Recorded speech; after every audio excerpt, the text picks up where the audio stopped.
All right, good afternoon. I'm going to start off the same way I did yesterday by saying that this investigation is still active with multiple agencies involved, and as we learn more, information may and often does change. But I'm here today to update you on our investigation to this point and what we know as of this afternoon. Today I'm joined by FBI Dallas Special Agent in Charge, Matt DiCerno. Yesterday, July 25th, at 10:57, Portia Odufua, 37 years old, arrived at Love Field Airport and exited a red Kia sedan. The preliminary investigation shows Odufua entered the terminal and walked into the restroom. About 5 minutes later, the suspect left the restroom wearing a black hoodie with the hood over her head and her hands in her front pockets.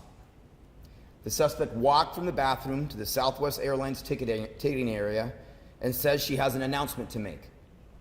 Witnesses say Odufua started to ramble talking about a marriage, incarceration, and that she was going to blow up the airport, and then pulls a handgun from her sweatshirt. At 11:06, she pointed the gun towards the ceiling and fired multiple rounds. Officer Ronald Cronin, a 15-year veteran of the Dallas Police Department, was in the immediate area and engaged Ms. Udufua, giving verbal commands to drop the weapon. At 11:06 and 50 seconds, Udufua pointed her gun at Officer Cronin and an innocent bystander. At 11:06 and 51 seconds, Officer Cronin took cover behind a ticket kiosk and fired his department-issued weapon, striking the suspect multiple times. Officer Cronin held his position, and other Dallas Police Department officers arrived to take the suspect into custody. Officers started first aid and called Dallas Fire Rescue for assistance. Udufua was taken to a local hospital for treatment, where she underwent surgery for her injuries. While processing the scene, law enforcement partners found rounds in Udufua's weapon, indicating that she had shot at Officer Cronin. Udufua has been charged with aggravated assault against a public servant, and other federal charges are possible. The investigation determined Udufua's weapon had a capacity of 15 plus 1. She had 5 left in the magazine, and 3 casings were at the scene. The weapon was not registered to her. We have also learned the following about our suspect. On August 9th, 2016, she attempted to purchase a firearm at a pawn shop in Box Springs and was denied due to an outstanding traffic warrant in New Mexico. That same month, she again attempted to purchase at the same pawn shop and was again denied for the warrant. On April 5th, 2019, she was arrested for bank robbery in Wiley. On October 4th, 2019, arrested in Mesquite for arson. On September 28th, 2020, the suspect was detained for an APOW, which stands for apprehension by peace officer without a warrant, at Love Field and transported for a mental health evaluation. To note, the suspect has been prohibited from possessing a firearm since August of 2018. We have identified the driver who dropped off the suspect. He has been identified as an Uber driver and is not involved in this incident. The suspect's actions prior to arriving at the airport are still under investigation, as is the motive for the shooting. The Dallas Police Special Investigations Unit is investigating the incident. The Dallas County District Attorney also responded and is conducting an independent investigation. I want to acknowledge the employees of Love Field, Southwest Tick and Counter Agents, TSA, and the dozens of innocent bystanders immediately impacted by this incident, and to the many more at our airport that were affected. From my vantage point, from our vantage point, you all acted admirably in the face of danger and chaos. Thank you. I want to thank Dallas Fire Rescue, Dallas FBI SAC Matt DeCerno, and Dallas ATF SAC Jeff Boschek, and our other federal partners for their assistance and our continued and necessary partnership. I also want to commend all responding officers at Love Field. Now, before we show you the surveillance and body cam video from yesterday, I need to address Officer Cronin and his actions. As a police department, we do what we can to prepare as we can for all scenarios that are possible in calls, to prepare our officers, but also for the safety of the people we protect. Of course, each response is different, each call is different, but the response should always be the same: swift, smart, and engage the threat. Lives depend on that quick decision. I can't teach bravery or courage. We can do all the training in the world to prepare for these type of events, but what it comes down to in the end is sheer bravery and courage. I said time and time again to our men and women and to our recruits that we need to be both guardian as well as warrior. What you're about to see depicts a great illustration of what it means to be both. In situations like the one we had at Love Field yesterday, our men and women must also be warriors. That is what Officer Cronin was. He didn't hesitate in engaging, managing to give commands to potential victims, attempting to guide them to safety, even after being involved in the most traumatic scenario of our beloved profession. I know his actions saved lives and prevented more injuries.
Put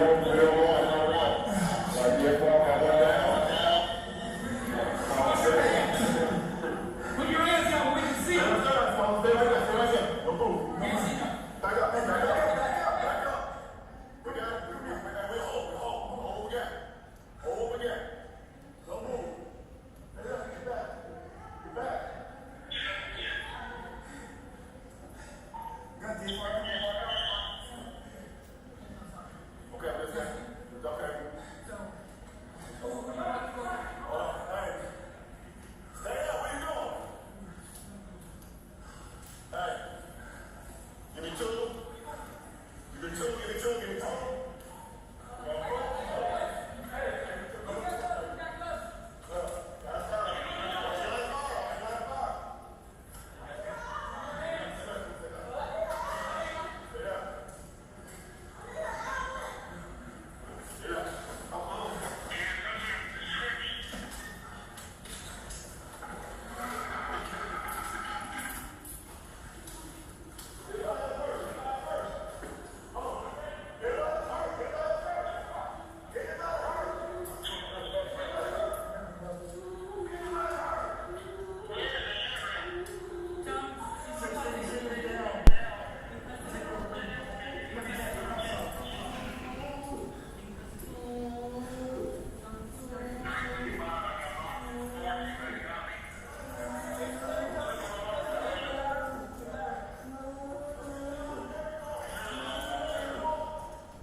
We need to get this before they get here. Does anybody have a bag?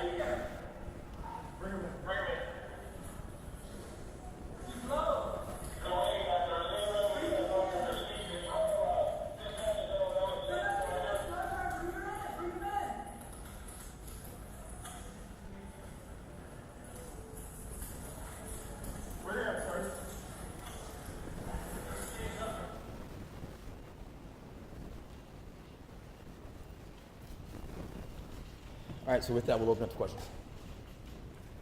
Chief, your officers are, there's a situation yesterday. Oftentimes they're trained to shoot here to take out the threat. It sounds like she was shot. Was that destabilizer or did this just happen to be where she was shot? That just happens to be the, if you look at the officer's actions, if you look at what that officer had to do with regards to, quite frankly, shooting over some people, trying to get a line of sight, as you can see him kind of trying to find the perfect angle to get a shot at it, and as quickly as he did. The goal is to neutralize the threat. You have to shoot and stop the threat. You shoot where he shot. It just happens to be that's there, but obviously him moving, him looking for cover, that's just where the rounds went. Chief, how many shots does she shot and how many shots the officer shot? We believe she shot. 9 shots were fired. There were 5 left. There was 15 in one. There were 5 left in the She had 5 rounds. She had 5 rounds left. I think I read that. Hold on. She fired 3 times in the air. And then the officer The officer shot, I believe, 8 or 9 times and hit her multiple times. Chief, did the officer know something she was suspicious? Because it seemed like in that third video, he was kind of watching her before the shots went off. Yeah, obviously when we get more information from the officer, we'll get more specific information. But what I'll say that the fact that she went into the bathroom, came back out, had tied her hoodie a little bit tighter, and then she started walking around the kiosks, and that somehow drew the attention of the officer. And then obviously she made those statements, which obviously drew the officer's attention even more. Chief, you mentioned that she hasn't been legally allowed to possess a handgun since August of 2018. Do you know how she obtained the handgun she used yesterday? We're investigating where the origin of the firearm that she had was, but what we can tell you right now, we're working with FBI and ATF to ascertain that, but it wasn't hers. It was not registered to her. Obviously, she got it from somebody else, but we're trying to figure out precisely where the origin of that firearm came from. Does that somebody else face any culpability potentially? Again, we're looking into where that weapon came from, but ultimately, again, she was prohibited and got a firearm from somebody. Can you comment on her condition, Chief? She was out of surgery and she's stable. Can you spell officer Cronin's first and last name for us? We'll take care of that out. We'll take care of that specifics after. I have a question for the FBI. If she was investigated and arrested for a bank robbery, was she investigated by the FBI? Was that ever a federal case? So she was arrested for a bank robbery in Wiley Police by the Wiley Police Department. We did not learn of that bank robbery. It was never, we were never notified about the bank robbery, and then that charge was ultimately dismissed. Do you know why you weren't notified? No, I don't. Chief, have you all searched her home? I'm sorry? Have you searched her home? We're still investigating. We're not. I don't think we've figured out exactly all the ins and outs of where she's at. I don't believe we have as of yet. Have you been able to discern a motive from her? No, not yet. Again, at this time, we haven't yet. But when we start talking to people that know her and other things, we may be able to get a motive from at that point. But as of now, again, we're not that far yet. Did the Uber driver mention anything about her mental state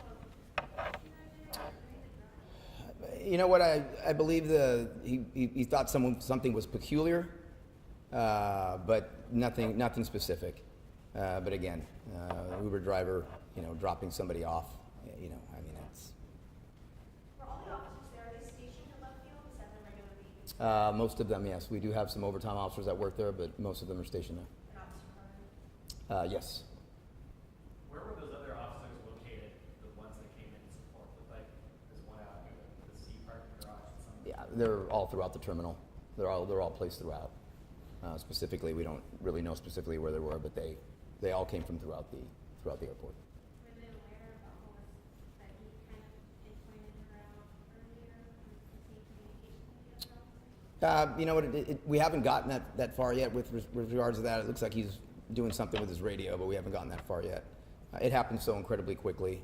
Obviously, he had the wherewithal and frame of mind to be able to put things out after it happened, to get officers in. As you saw, he's trying to get people to safety and things of that nature. But it was a great. I mean, I can't say enough about the coordinated response. Very proud of the men and women. Is it kind of a macro question? Is it like an outlier for someone with their mental health history and court record and so forth? Is it in any way surprising that someone like that can't find their way to a weapon? Is that, I don't know if anybody know how common that is. You mentioned that she should have been in possession of what she was. Is this how common that is? Well, I'll say this. I mean, you may be prohibited from possessing a weapon, but that doesn't stop people from possessing them. So it's not rare. It's not odd in our line of work. It happens all the time. It happens many times. So it's not odd that someone prohibited was in possession of a firearm. No, that's not odd. Was the bullet hole in the kiosk from the suspect? The one that you saw in the video, it's from the officer. Any other questions? How is he doing? Are you gonna help him? Yeah, I've spoken to him briefly. He's doing okay. He's okay. Obviously, you know, later on when he sees all the video and everything else, I think I'm sure it'll come back to him. But he's doing well. Would you be willing to share what you said to him? No. But I will tell you all. But I will tell you all this. I'm very proud of him. That may have been along the lines of what I said to him. I can imagine any plans in the future for the officer, like to give him some special recognition perhaps? If it was appropriate, I would have given that officer a medal right here in front of you all today. And I'm sure that time will come. Can you talk about the need to clear the terminal and the other spaces in the airport following what seemed like when the scene was secured? Well, we have to work closely with left field. We have to work closely with TSA. When those things happen, obviously they're taken very seriously. We don't know if it's a single shooter. Oftentimes, these type of incidents that could be terrorist acts or acting in concert with others. So it's incredibly important that everything's secure so that you can assure our community that it's safe to go back in. Chief, other than knowing the origin of the gun, what else do you still, yeah, I think you want to learn about? Well, obviously, motives is incredibly important, I think, for both of us. Incredibly important where she got the gun is incredibly important as well. You know, mostly, I really just we need to know the why. You know, and then go back and really we got to follow that gun and see where it came from and see what the origin of that is. Thank you. Okay, thank you.